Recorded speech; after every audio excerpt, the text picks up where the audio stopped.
मी मुळात पहिलं नास्तिक होतो. व्यसन वेगळे, बरोबर. प्रत्येक ठिकाणी देव म्हणजे काय, कशामुळे आपल्याला जन्म झाला हे काही माहीत नव्हतं. जाताना मला मांजर आडवी गेली की माझ्या लक्षात आला माऊलीला आपण सकाळी बोललो होतो पैसे नाहीत माझ्यापाशी, आज माझ्याकडे 10,000 रुपये आले. जगद्गुरू नरेंद्रचार्यजी महाराज यांच्याकडे व्यक्ती म्हणून नाही शक्ती म्हणून पहा. पण हे सेवेच्या माध्यमातून आलो तर सगळे हातपाय दुखत होते, ते आजार निघून गेले. भक्ती करा फक्त 10 मिनिटं. त्या सापाला सांगायचं, ए साप, तुला जगद्गुरू नरेंद्रचार्यजी महाराजची शपथ आहे, तू थांब. तू जागेवर थांबणार. जोपर्यंत तुम्ही त्यांना जा म्हणत नाही तोपर्यंत तू हलणार नाही. मी मुळात पहिलं नास्तिक होतो.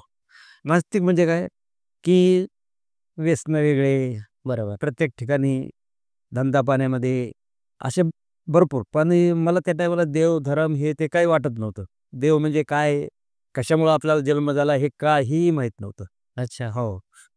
मग मी ज्यावेळेस की भरपूर लोकांनी सांगितलं तुम्ही नाणीजला जा, तिकडे जगद्गुरू नरेंद्रचार्यजी महाराज आहेत, ते दारू पण सोडतात, आपलं कल्याण पण होतं, अशा बऱ्याच जणांचं ऐकलंय.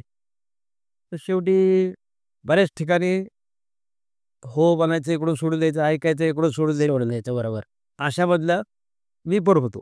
बरोबर. पण एक दिवशी कसं झालं की मनात निश्चयच केला नाही आपण जायलाच पाहिजे. बरोबर. हो. मग जायच्या टायमाला पैसे पण नव्हते.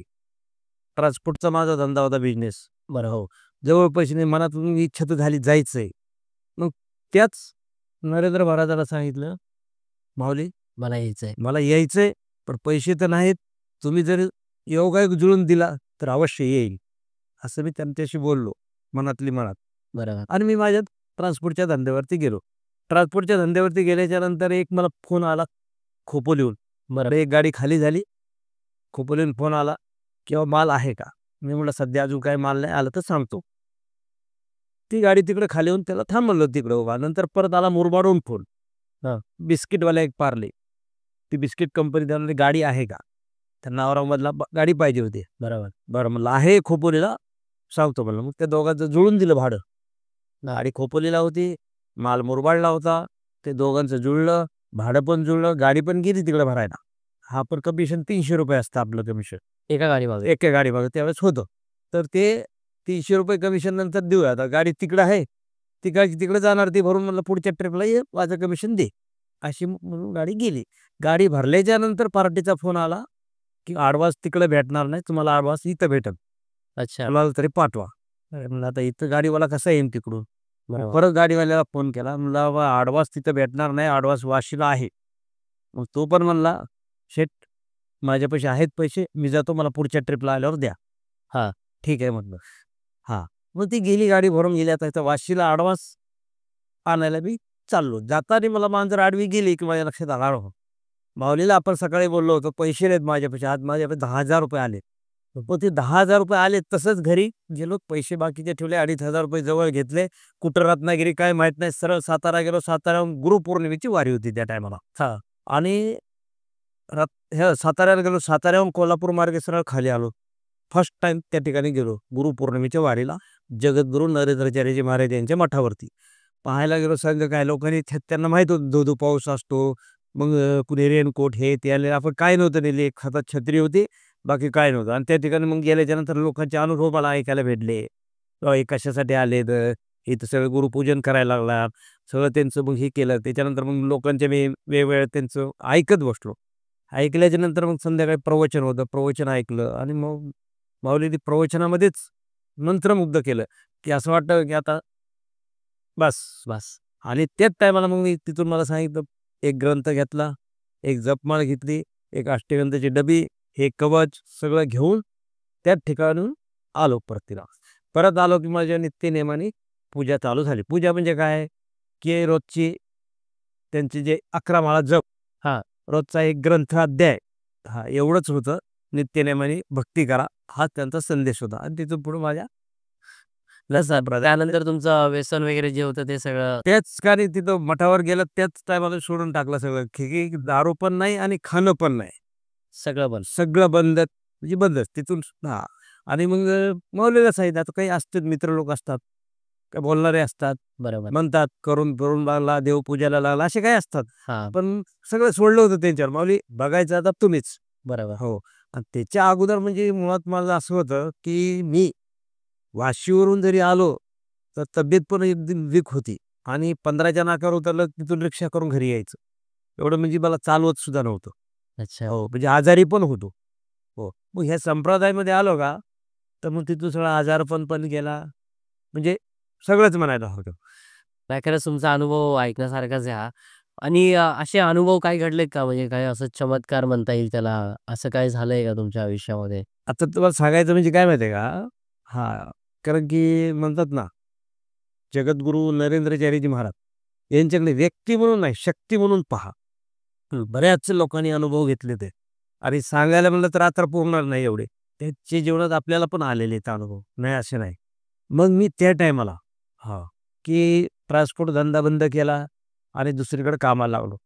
कामाला लागल्याच्या नंतर की माऊलीची रोजचे साधना, साप्ताहिक संत संघ, माझ्याबरोबर आमची मुलं वगैरे सगळे संत संघाला आम्ही जायला लागलो. जायला लागल्याच्या नंतर माऊलींचा उद्देशच होता, की मुलांना पण याच्यामध्ये घेऊन या. आज मुलांना त्या टायमाला कसं आहे, आमची मुलं म्हणजे छोटे एकदम लहान, हो, पगार पण नव्हता एवढा, म्युनिसिपाल्टीच्या शाळेमध्ये, बरोबर. म्हणजे एकदम परिस्थिती बिकट. घरंसुद्धा भाड्याने, अशी परिस्थिती होती. मग अशा परिस्थितीत मुंबईच्या ठिकाणी राहायचं म्हणल्याच्यानंतर मग काय करायचं?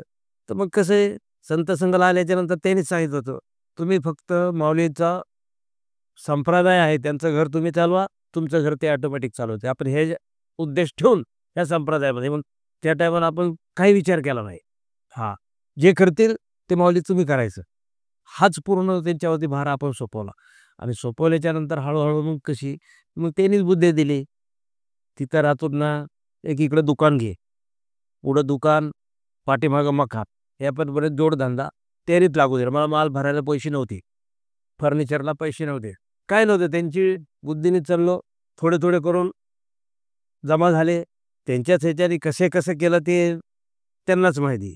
आणि दुकान करत-करत आपण ते संपणार. मग त्या टायमाला आम्ही विचार नाही केला, की माझं दुकान आहे, मी दुकान बंद करून संत संघाला जाऊ का? पण आम्ही वारी असू, काही असू, दुकान बंद करून पहिलं दुकान बंद. अगोदर गुरुमाऊलीचं कार्य. मला त्याच्यानंतर अनुभव यायला लागले. मग सेवा केंद्रात गेलो, सेवा करायला गेलो, माझे आजार सगळे निघून गेले. मला चष्मा लागला होता, चष्मा पण आता गरज नाही त्याची सुद्धा. हो, आता पहिलं मला ग्रंथ वाचायचे, मोबाईलमधले जर नंबर बघायचा म्हणलं तर चष्मा लागायचा. हो, पहिला होता. पण हे सेवेच्या माध्यमातून आलो, तर सगळे हातपाय दुखत होते, ते आजार निघून गेले. परत तुमचं चष्मा म्हणजे असं बघायचं ते पण नाहीये. दुसरी गोष्ट महत्त्वाची म्हणजे कसं आहे, की आपल्या मुलांची प्रगती झाली. आज मी एवढं त्यांना शिक्षणसुद्धा कसे शिकले, काय झालं ते सुद्धा त्यांच्याच माध्यमातून सगळं. बरं. आजपर्यंत इतकं. आता आमचे गुरुमाऊली तेच म्हणतात. भक्ती करा फक्त 10 मिनिटं. पण स्वप्नात सुद्धा कुणाचं वाईट चिंतू नका. मग कुणाची करायची? जो तुम्हाला देव आवडेल त्याची करा. मग तुम्हाला मी जर आवडत असतो, माझी भक्ती करून बघा. मग मी तुम्हाला प्रसन्न होतो का नाही? ती माझी अनुभूती घ्या. काय? आज हे आहेत. काय? तर ते काय म्हणतात? मी देव आहे. मी देव आहे, हे तोंडाने सांगतात. मग तुम्हाला त्याची परिचिती आली पाहिजे, अनुभव आला पाहिजे. हो. मग तुम्ही माझी भक्ती केल्याच्या नंतर तुम्हाला जर अनुभव आला, तर तुम्ही देव माना. बरोबर. हो. मग अशी प्रत्येक ठिकाणी असते, प्रत्येक संप्रदायामध्ये. वारकरी संप्रदायामध्ये असू द्या किंवा जो कुठल्याही संप्रदाय असो. हां, त्यांचं काही ना काही घोर वाक्य असतं किंवा त्यांना एक प्रचिती येण्यासाठी सांगितलेलं असतं. आता आमच्या संप्रदायामध्ये काय सांगितलेलं आहे किंवा तुम्हाला प्रचिती येण्यासाठी तुम्ही 10 मिनिटं भक्ती करा. स्वप्नातसुद्धा कुणाचं वाईट चिंतू नका. वाईट चिंतून. आणि आणि मी देव आहे का नाही तुम्ही अनुभूती घ्या. मग अनुभूती कशी घ्यायची? प्रत्येक जण झोपतो. बरोबर. हां. झोपताना तो किती वाजता झोपतो माहीत नाही. उठताना बरोबर सांगा आम्ही 2 वाजून 1 मिनिटाने उठलो, 3 वाजून 5 मिनिटांनी उठलो. तर हे काय सांगतात, की झोपता वेळेस तुम्ही माझं नाव घ्या. जगद्गुरू नरेंद्रचार्यजी महाराज, तुम्ही खरंच देव आहेत ना? काय? तर मग मला 3 वाजून 2 मिनिटांनी मला उठवा. मी येणार तुम्हाला उठवायला. मग कसं उठवतो ते बघा. आणि जर समजा तुम्हाला उठवलं तर मग मला देव माना आणि माझी भक्ती करा. अच्छा. हां. मग असे बरं मग ते काय म्हणतात, मग जगद्गुरू माऊली तर एकच आहेत. मग हे कितक्या जणांना उठवणार का? हो. त्यांचं म्हणणं आहे काय, तुम्ही सगळ्यांनी सांगा. कुणी 2 वाजता सांगा, कुणी 3 वाजता सांगा, कुणी 5 वाजता सांगा, कुणी 4 वाजता सांगा. ज्याला जो टाईम आवडेल त्या टाईमात सांगा. एकाच दिवशी सांगा, एनी टाईम सांगा, कधी पण सांगा आणि कुठे पण सांगा. आणि लांब दूर कुठे बी असला साता समुद्राच्या पलीकडं, तिथून जरी आवाज दिला, खरंच नरेंद्र मला तुम्ही देव असाल, तर मला इतक्या वाजता उठवा. ते अवश्य त्या टायमाला उठवतात तुम्हाला. आणि अशा एकाने नाही, अशा कित्येक लोकांनी अनुभूती घेतलेली. हां, आपण त्याला म्हणतो चमत्कार. पण चमत्कार नाही, अनुभूतीच आहे ही.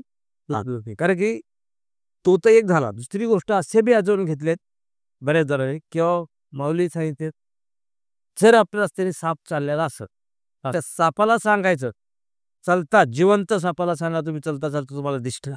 रस्त्यात कुठं, शेतात कुठं बी दिसू द्या. त्या सापाला सांगायचं, "ए साप, तुला जगद्गुरू नरेंद्रचार्यजी महाराजची शपथ आहे, तू थांब." तो जागेवर थांबला. जोपर्यंत तुम्ही त्यांना जा म्हणत नाही, तोपर्यंत तो हलणार नाही.